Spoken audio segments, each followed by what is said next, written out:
Hip-hop since 1987.com.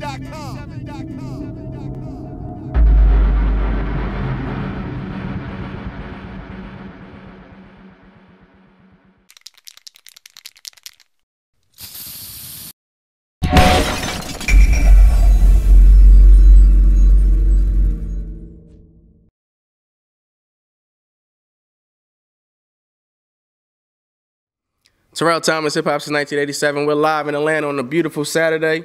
Reporting live right now from the Live Hip Hop Daily Studios in downtown Atlanta. And I'm with a gentleman, first and foremost, much respect to you, good brother, because, you know, I've seen you on social media for a while, picked up on your movement and what you have going on, but you've been supporting a lot that we have going on as well. And, you know, we always appreciate that, you know, black on black love and everything like that. So that's always real. A gentleman who's from Alabama originally, we'll talk about that, but we're here in Atlanta, goes by the name of Mr. Miles. How you feeling today, sir? Pretty good, man. I'm pretty good. Good to see you. Good to see you. Got you here on the couch with us. So talk to me a little bit. From Alabama originally, we see you're repping your Alabama gear right now. You know, we'll talk about them momentarily and what they have going on in the sporting realm. Yeah. But I want people to get to know who you are as a musician. So talk to me. Coming from Alabama, what brought you here to Atlanta? I mean, the main thing was the music, you know what I'm saying? Because it's not a big music scene in Alabama, especially the part that I came from. It's such a small town. Where at? How like actually, that? Where the school is, Tuscaloosa. I'm probably maybe about 45 minutes away from that. Okay. So it's deep off in the country, you know what I'm saying? So it's not. I have to travel to Tuscaloosa to get to anything. That's how far away everything is from me. So the main thing, like I said, that brought me here was the music, you know, and to be able to actually pursue something in that. So, you know, I don't want to be generic, but I got to ask then, coming from Alabama, you say you're deep in the woods and whatnot. So what were you listening to? You know, typically a person might think you're listening to a UGK or, you know, coming closer here to Atlanta, maybe a Luda or JD. What were you listening to and what inspires you as a musician, as a rap artist? I mean, the main things that I did grow up listening to would be the UGKs, the TIs, the Scarface.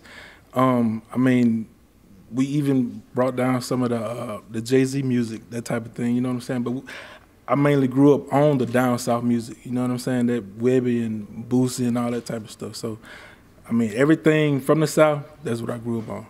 So being here in Atlanta now, I know you've dropped a few things, few singles, a project. We actually have your music featured. You can check it out on Hip Hop since 1987 immediately following the interview if you have not heard this brother's music already. But just talk to me about your music. What goes into your creative process? Talk to me about your recent project and some of the singles that you've been working on. Well, what I like to do is really focus by myself. So a lot of times, I know a lot of guys like to get in the studio with people and they get the vibe off of others. For me, it works a little different. I like to be in there by myself. So that allows me to actually put some thought into what I'm saying, you know what I'm saying, take my time and, you know, work things out from that point of view. So talk to me about this recent project, some producers that you worked with, and just kind of your creative space as well with that. One of the producers that I worked with, the last one, his name is Jay Witt. He's produced some Kevin Gates beats. And, I mean, I'm just trying to make sure I stay in my lane, you know what I'm saying? I'm experimenting with different sounds, I guess you could say. So I try to work with different producers, especially the ones that's lesser known. That way I can, you know, work with them on getting their music out there too, you know, as well as myself. If you had to pick an artist right now, you know, that you could work with, you could jump in the studio. A lot of cats are doing the compilation projects and, you know, doing different joint projects together. If you could pick a producer that you could work with, and an artist as well, who would those people be? For the artist, one of the guys that Tip works with, Ra. Okay. I like his music, you know what I'm saying? And I like to get some, do some production with maybe Sunny Digital, you know what I'm saying? Maybe 808, you know, Mafia. Like I said, I'm trying to experiment with different type of sounds, you know what I'm saying? So anybody. we might have to make something happen, you know, ourselves as well as our family at Big Bo's Paws have a good relationship. Ra, some of the cats you just mentioned, shout out to our man Sunny Digital. Try to, you know, so maybe we'll be able to help you get some things going in that realm as well.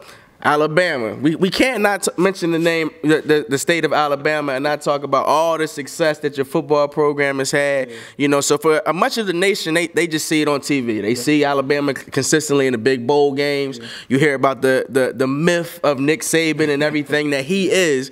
But coming from your perspective, you know, a native of Alabama, you say you're not far, a couple miles away from Tuscaloosa, so you're living the actual experience.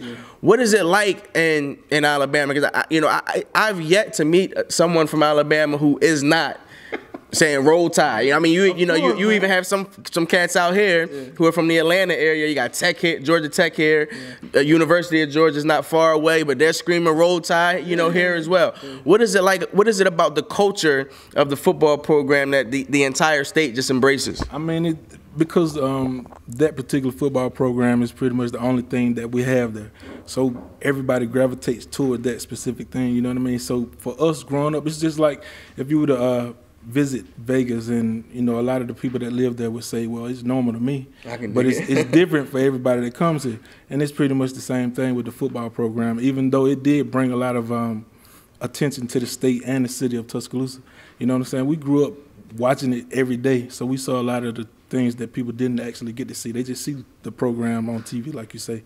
But like I say, it was a fun time for me growing up too. You know what I'm saying? Because at the beginning we weren't so good, but now we're here. You know what I'm saying? So do you think that it was fair Alabama deserved an opportunity to actually be in the Final Four this year in the college football playoffs, or did you gentlemen just get in because of the heritage and the name that Alabama stand? I think they earned their spot. You know what I mean? I think they earned their spot. Everybody that was there had their opportunity. You know what I'm saying? So I dig that. We won and we got there. So what are your thoughts on a future NFL player potential? I say maybe somewhere in the top 5, definitely top 10, a safety / cornerback, Megan Fitzpatrick. What are your thoughts on what he'll be in the NFL, or how successful he can be as his NFL career gets ready to take off? I think he'll be a pretty good cornerback / safety. You know what I'm saying?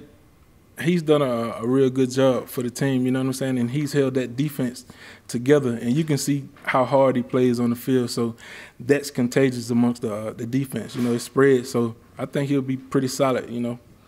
Coming up and building a name for yourself here in Atlanta as an indie artist, what have been some things that you can say, I don't want to say have been trials or tribulations, but some things that you've maybe faced as your career takes off that has allowed you to grow and helped in the evolution of your music?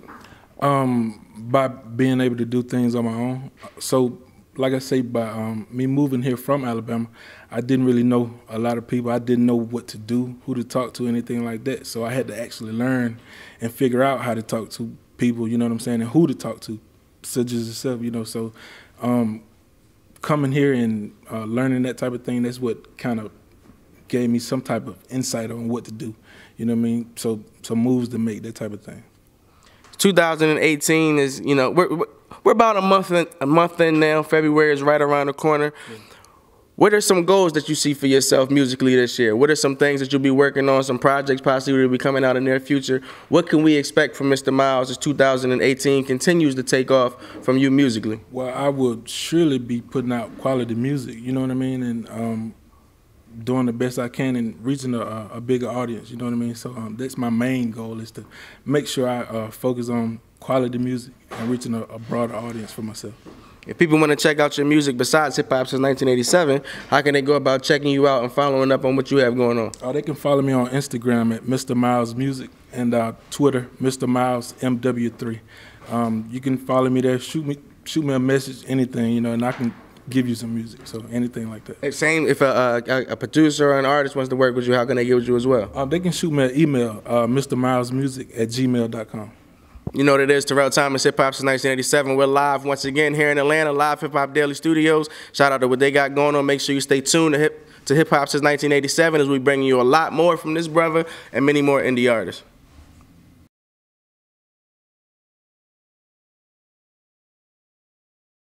Hip Hop Since 1987.com.